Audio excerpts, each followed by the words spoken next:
Hey, everybody, and welcome to this edition of the Boon of Wireless podcast, now part of Wirelo. Yes, Wirelo is revolutionizing the way businesses in the wireless industry connect, collaborate, and thrive. As a premier B2B marketplace, Wireless platform is designed to cater specifically to the needs of wireless store vendors in America. Wirelo, check them out at wirelo.com. Yes, I am still your host, John Horvitz, coming to you as always, high above the streets of Northern New Jersey at ANJ Media. I am joined, as always, by Andrew behind the glass. Andrew, it's great to see you again. It's always good to be seen, John. You say that every week. John, how are you? I'm doing well. That's good. That's good. You look a little different, John. Do you have a tan? Well, I would say it's blood pressure, but yes, I do have a little bit of a tan. I just got back from MVNO Nation in Miami. This is their second trip to Miami, and what a show. It was phenomenal. The energy, the innovation, the networking, it was great. And what we did, we taped a lot of interviews like we always do at these events, and that will run right here on all your favorite podcast channels on next Thursday, May 7th. So keep an eye out for that. My guest today is the founder and CEO of US Mobile, a hybrid carrier that runs on all three major US networks under a single app and unified billing experience. Ahmed Khattak started US Mobile in 2014 at a time when the MVNO category was almost entirely a pricing play, and has spent the last decade arguing that carriers should be judged as software companies first. That thesis shaped how US Mobile is built, from multi-network orchestration to an in-house billing, provisioning, and customer platform. US Mobile now serves over 1 million active customers and has doubled revenue to more than $250 million over the past year, with growth continuing to accelerate. The company is extending the same thesis beyond the US, aggregating networks across Europe, Asia, and the Middle East into a single plan with shared data, and has recently brought satellite into a standard cell plan through its partnership with Starlink. And we're going to talk about that today. The broader bet is that the next wave of connectivity will not be about picking a network. It will be about bringing celestial and terrestrial networks together into something that behaves like a single utility wherever a customer happens to be. I am really honored to have Ahmed on the broadcast today. So please join me in welcoming Ahmed Khattak. Ahmed, it is great to see you. Hi, John. That's high praise. And thank you so much. I don't deserve most of that, but I'll take it. I'm really happy and honored to be finally on your podcast. I've watched, believe it or not, most of these episodes. You've obviously had some really incredible people on it, and I'm happy that I'm on it today. Well, thank you for taking time out of your busy schedule. I know you've got travel coming up and all that good stuff, but you are right with those important people, because what you have done as a pure MVNO is just astonishing. So let's start with that question. How did you become one of the most successful MVNOs in the United States? Well, thank you again for the kind words. I'll first start with saying that I'm not as busy as people think that I am. But you know what? But I'll pretend it's all good.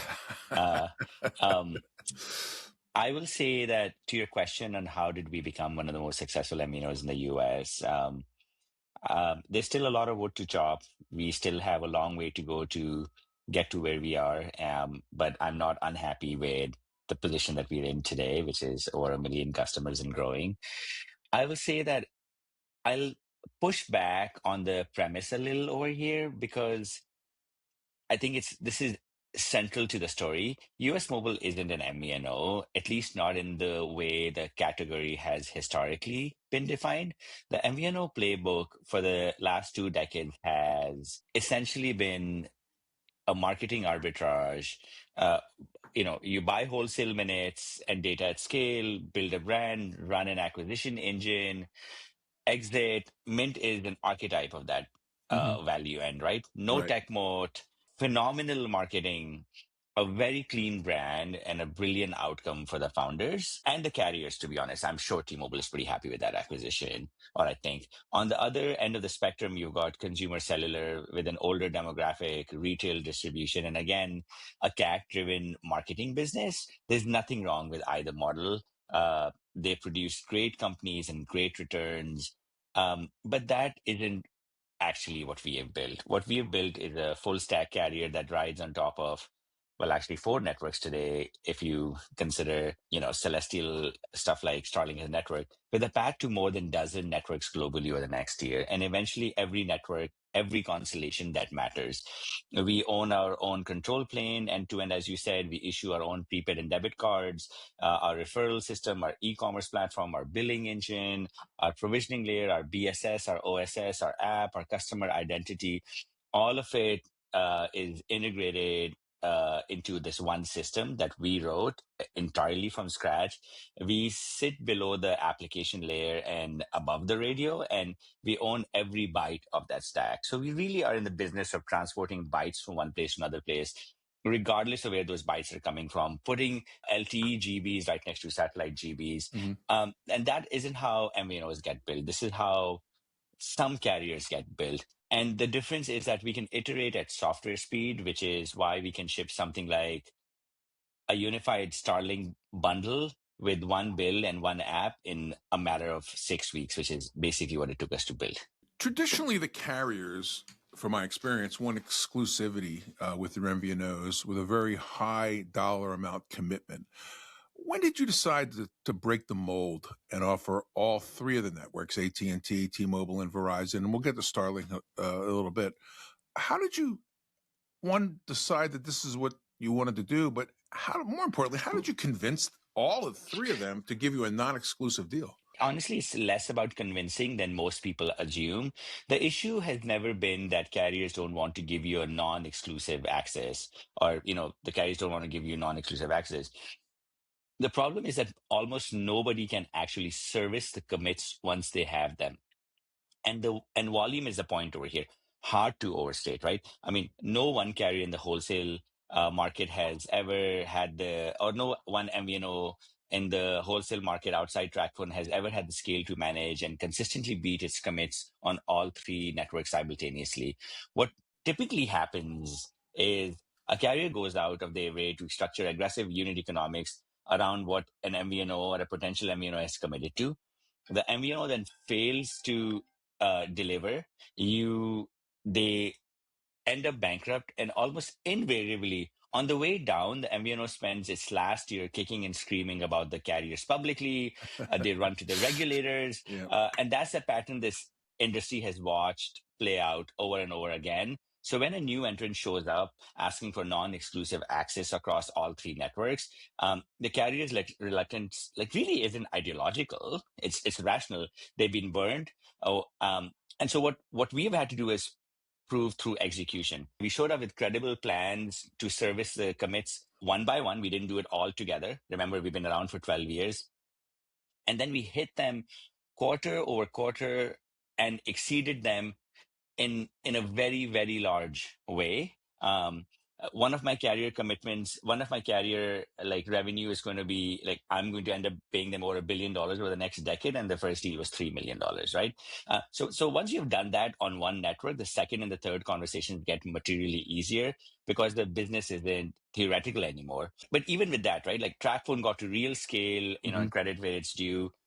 But they use the three networks as arbitrage against each other. So if you look at US Mobile, we use all of our three networks to give the ultimate freedom to the customer. And the customer decides, right? And our customers are very public. So that's a different philosophy. It produces a fundamentally different relationship with each of our partners. Our relationship with our carriers have never been adversarial, believe it or not. We're not the biggest partner of any of them today, even though we are with Lightspeed getting there, and one day we will be the biggest partner for each one of our carriers. But if you go and ask them privately, I'm pretty confident they'll tell you that we're one of the best wholesale relationships they have. And it's because we show up with real data, we hit our numbers, we don't play games, and we treat these partnerships like the long-term duration asset that it is. And I would say it's not that the carriers don't want to give you, it's not an ideological problem. It's a rational issue where you want to go and get the cheapest plans out there. You want them to give you unlimited plans for $5 or $10 and commit to $500 million or $150 million, and you never meet them. I think that's been the issue. Normally, or traditionally, I should say, when MVNO is shopping for a carrier, most of them have in their mind which one of the three they want to use. Normally, you say, well, I can't hit three separate commitments. How have you done that? Did huge commitments come with US Mobile's contracts? And I said yes, and as it should, right? Nobody in wholesale gives you access to their core network on a handshake. Our commitments across our partners now exceed actually $1 billion cumulatively. And at the base case, I expect that the actual revenue flowing to all my three carriers over the next decade is going to be 3 times, so hopefully around $3 billion. And so we underwrote those numbers against our growth plan. We have consistently hit and exceeded them, which is a big part of why we've been able to renegotiate and expand the terms over time. But most importantly for US Mobile and for us as a company, the commitment isn't a constraint, it's a forcing function. It focuses the whole company into new goals. And again, it's driven by just the copious amounts of customers that US Mobile has. Also, because from day one, we built the platform in a way where the customers decided where they wanted to go. And so then really, they will decide if they're roaming internationally, what carrier works better for them. If they're roaming domestically, what carrier works better for them. And it's basically taking this calculus out for us on who should we send more traffic to, who should we send less traffic to. We are entirely focused on the technology part of it, and let the customers help us deal with all those commits. How easy is it for one of your customers to move from one network to another within the US Mobile's platform? Yes. It's like 2 clicks, and you can go from one network to another network. And then the thing that's been growing a lot more is multi-network, which is like 2 networks working at the same time on your phone under the same plan. So basically both networks on the same phone, same plan, same billing, every single thing. The data is pooled across both networks. That's been very, very successful for us, just because it's like you just need access to this other network at a bus stop or a train station or at the airport. You don't permanently need to move to the other network, and running both networks at the same time and with the orchestration that we have within your app has been a real winner for us. So it's ubiquitous to them if they switch from, say, AT&T to T-Mobile or to Verizon from which one they're with now. Is this a function of having all 3 eSIMs in the phone? Part of it is that, I mean, you could have all of these 3 eSIMs and then you can switch between networks like literally once every second, or it's just one, and then you just teleport from one network to another network, where we like basically just take up your subscription from one network and move to another one. Right. I would say we have pushed our customers a lot more towards having multiple networks on the same phone as opposed to teleporting, just because that experience is way, way better. I would say, and obviously this is all possible because of like DSDS, dual SIM, dual standby. Having said that, we actually built this technology for DSDA, which is like dual SIM, dual aggregation, which is how like your Ubiquiti or your Cisco switch at office works, where like 2 dark fiber lines are coming in together.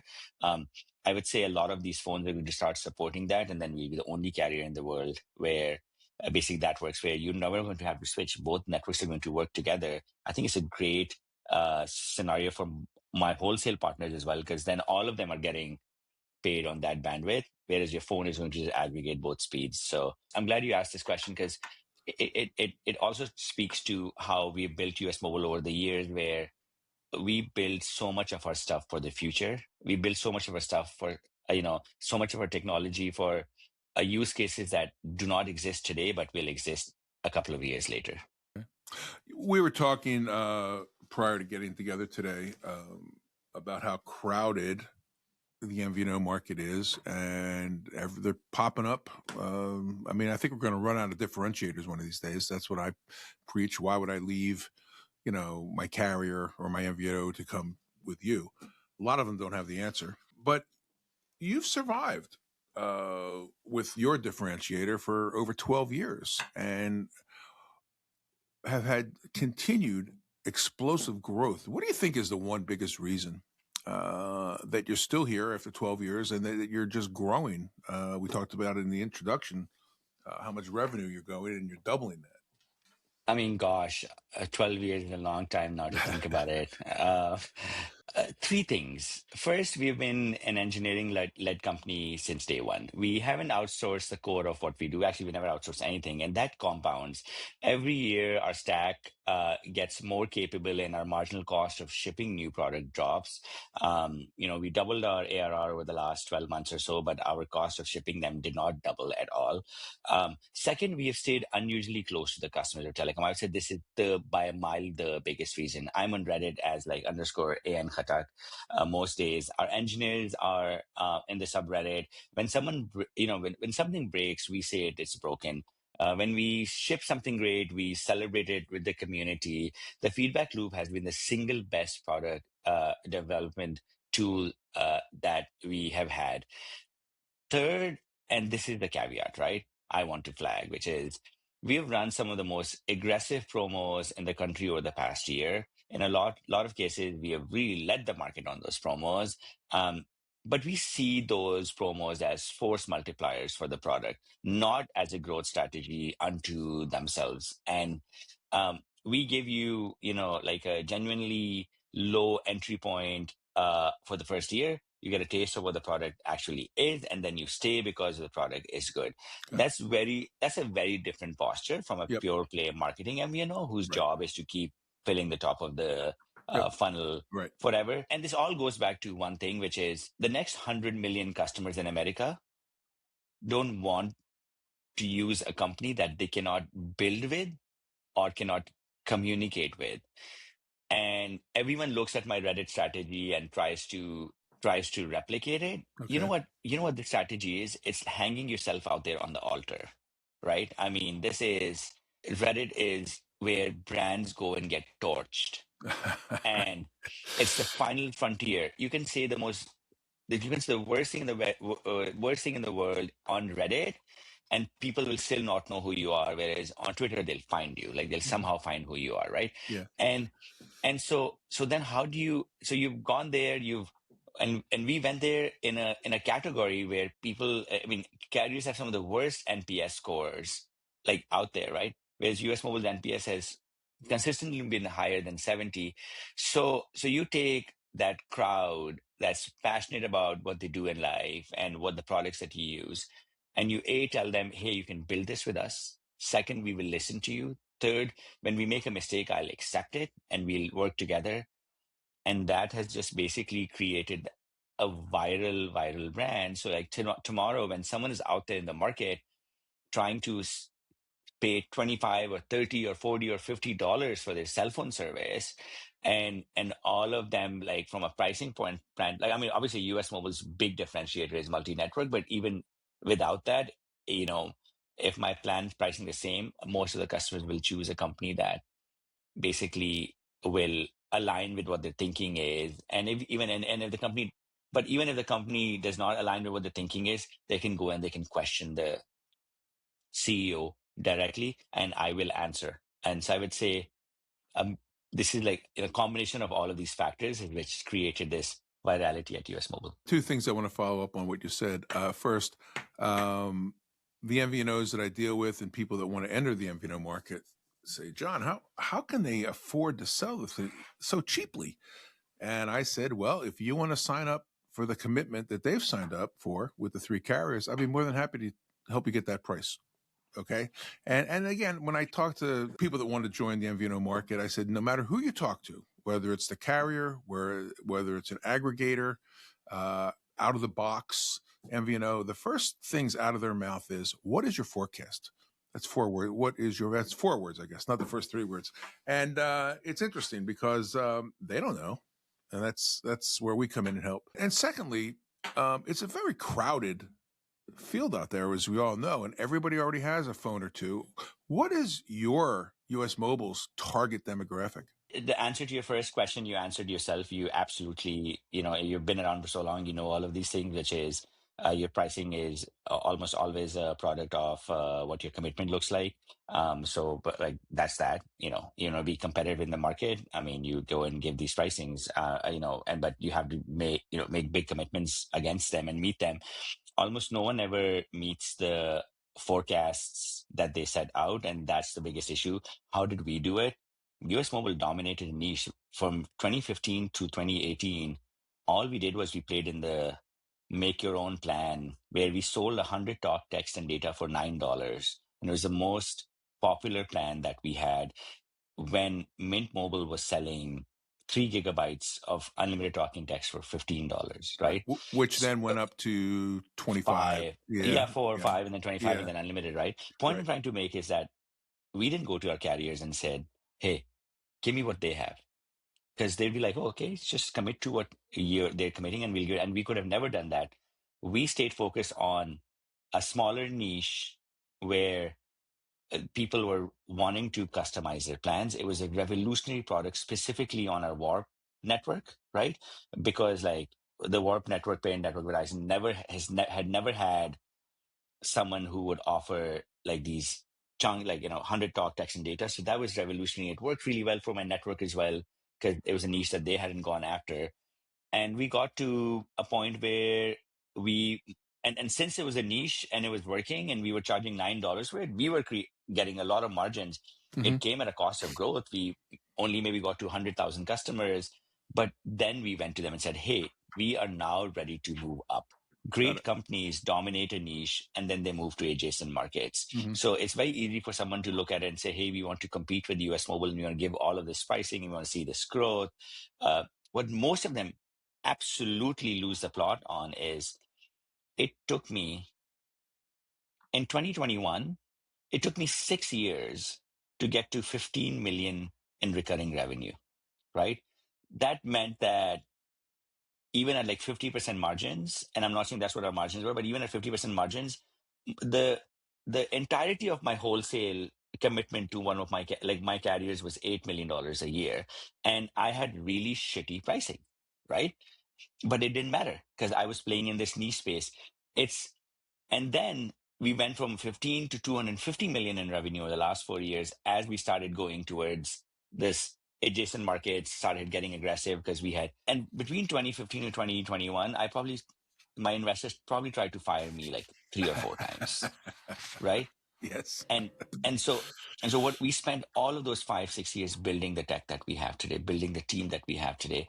And so this is how we got here. We didn't get here because we went and forecasted millions of users to our networks from day one and then never met them. That's the problem. Like that's the problem everyone runs into. They all want the cheapest pricing. Everyone has the same pricing for the same amount of money, right? I mean, so I would say that's what people miss. So that's the first question. The second question on my target demographic and how do we compete is that we don't think about it as a target demographic in a traditional sense. And I have a lot of respect for the rest of the industry, what they've built and how they look at this space. And so I'm not going to really draw contrast that way, right? What I'll say is this. We're a company that lives online. Reddit is effectively the front page of internet, and we have built an unusually deep presence there. The kind of consumer who finds us and stays is someone who's looking for authenticity. They want to have a say in the products they use. They want to help build their product. The next 100 million customers, as I talked about earlier, in America, as far as I'm concerned, they're not a demographic cut. It's a disposition. People who are done being passive consumers of their utilities and want to participate in what they're using, that's who we serve. And that's who our demographic is. So what that could actually mean is we could find a 70-year-old guy who never wants to ever look at their app and they just want their cell phone service to work all the time. And so that's a consumer cellular customer. Then there's another 70-year-old person who's tech savvy, who wants to be involved, who wants to be heard. Uh, they're loud in their opinions, and that's a US mobile customer.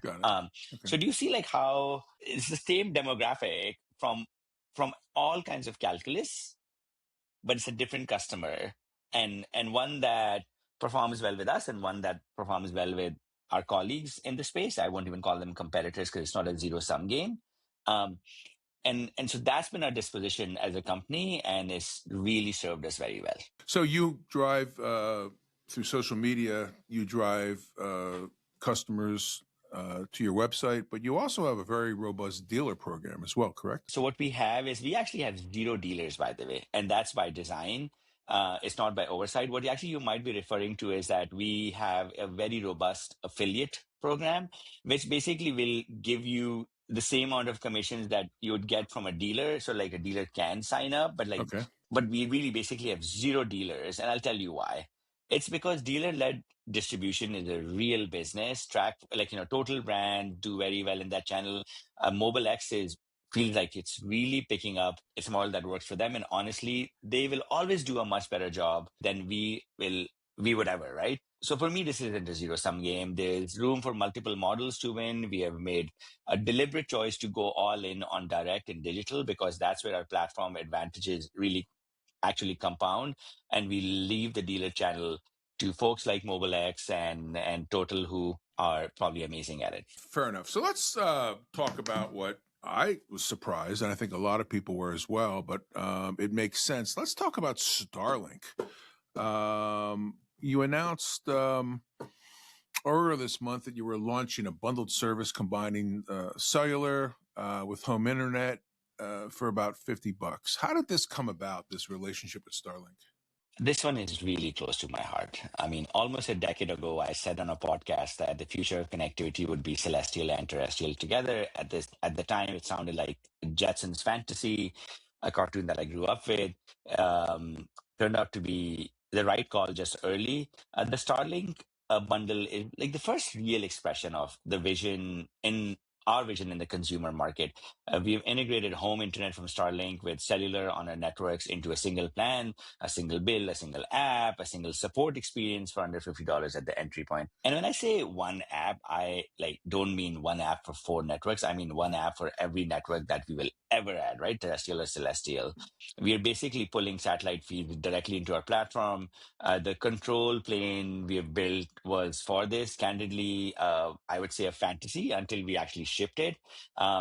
And now we are really aggressively expanding the surface area. I mean, Starlink is seeing meaningful traction from the partnership. We are seeing meaningful traction.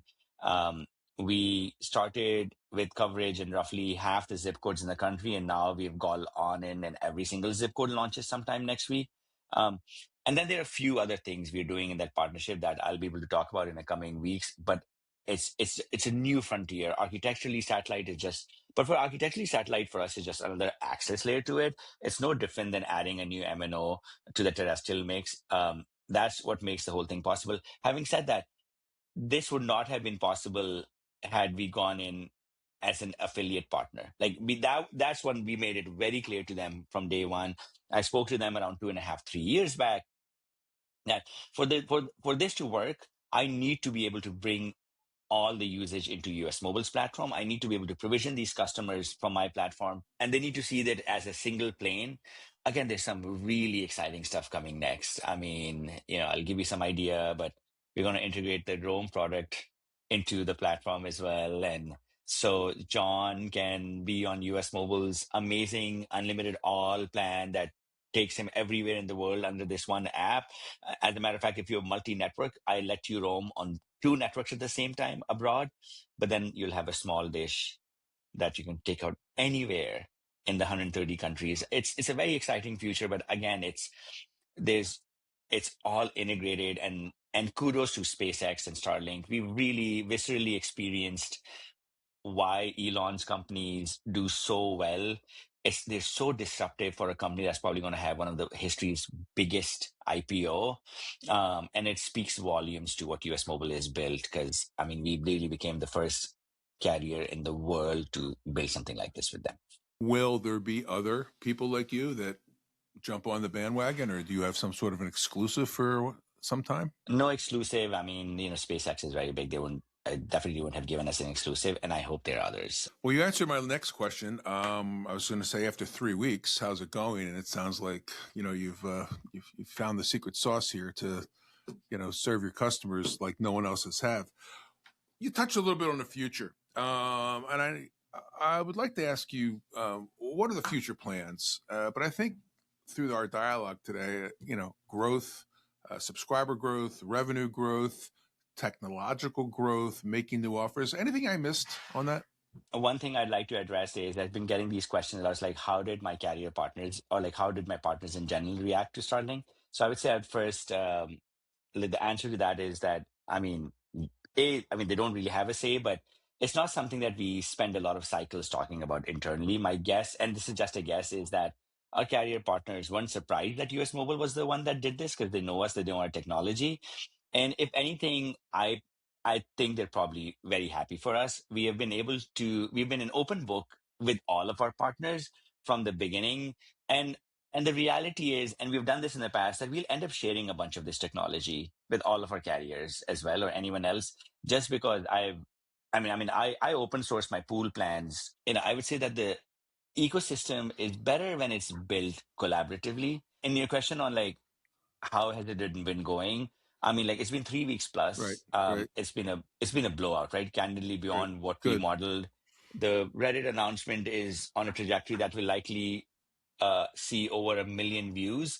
The press coverage was strong. Mm-hmm. Adoption has been great. We now it really heads down on the next phase, which is taking this from launch into a much tighter integration, uh, folding it in a bunch of other products. And then let me address your next question, which is, what is US Mobile's futures plan? Yep. And I would say the short answer is global network convergence, measured not in customers, but in connected devices. Think about the worlds of Jetson, Star Trek, and Star Wars for a second. If those universes had an actual connectivity network powering Yep. the ships, the ground transport, the communicators that people carry on their belts, it Mm-hmm. would be US Mobile. That's the aim. That's the thing we're building towards. Practically, we're expanding into Europe, Asia, Middle East right now, where we are aggregating dozens of these networks worldwide into a one plan with shared data. The vision is that a US Mobile customer or a US Mobile device can travel, move, work, live across geographies without ever thinking about SIMs, roaming, or which network they're on, because all of that is abstracted away from the platform. Um, and I want to touch something really interesting on that note, because I think this has been coming up so much recently. We've been repeatedly told that we should update our brand as we expand globally, maybe make it us mobile, make it more intentional, softer, more neutral. And that is exactly why we're not going to do it. Okay. America has been Yeah. at the forefront of innovation for the past century. Some of the greatest products in the world are American. I hope that US Mobile continues that tradition wherever we go, leading from the cutting edge. And personally, I think there's going to be a lot of mystique in using US Mobile as your carrier in London or Berlin or Singapore, right? It's like, wait, what the heck? Like, what is this US? What is Eagle doing on your product when you're in Singapore and it has the best plan? And I really want to lean into that and not run away from it. To close it out, I just don't think any of this would have been possible, or we would have never have even gotten anywhere near without our people, right? John, you should come to our office. And secondly, like, spend a day inside US Mobile, and you will be really picking up your jaw off the floor at how smart, motivated these folks are, how aligned they are on a single mission. It's the best of what America and the world has to offer, like widely diverse, vastly different upbringings, and exactly the same goal. And really, like, none of this works without them. Great. Well, I will take you up on that invitation and come down to New York City, and not that far from where we are. Well, listen, it has been a education for me and a pleasure to have you on the broadcast. And if somebody wants to get in touch, or somebody wants to join the U.S. Mobile, partnerships ecosystem, customer, how would they do that? Again, you're very kind to say that this has been an education. I bet it hasn't been. You've been around for way longer than I've been, and I probably have so much to learn from you, and Yeah. I Well, definitely would love to do that. I'd love. Okay. Okay. I was probably like a baby boy, like when you were launching networks. So thank you. I'll take it. I appreciate you. I think there's a compliment in there somewhere, but okay. Okay, thank you. It's all compliment. And in terms of how to contact US Mobile, the best place is usmobile.com. For anything that I can personally help with, find me on Reddit as _AN Khattak. which is where I probably spend more time than I should. The subreddit with US Mobile is also very active, a good place to ask real questions. But really, you could just tag me after watching this and be like, "Hey, Ahmed, your podcast sucked," and I'll probably respond to it. All right, that's great. Well, listen, Ahmed, Khattak, a success story here. And if I take anything from our discussion today, it's that you're just starting to scratch the surface. And we will come back to you and put you in front of our audience again in 9 to 12 months, and we'll compare where we are today and where we are then. But I want to thank you for coming on, usmobile.com. And don't forget, next week, May 7th, we'll be having the recap and our interviews from MVNO Nation in Miami, which just concluded. And we'll see what happens with that. So thank you all for listening. And as always, we'll see you next time. Do you want to be a guest on the Boon of Wireless podcast? Give us a call at 908-THE-BOON. Yes, 908-843-2666.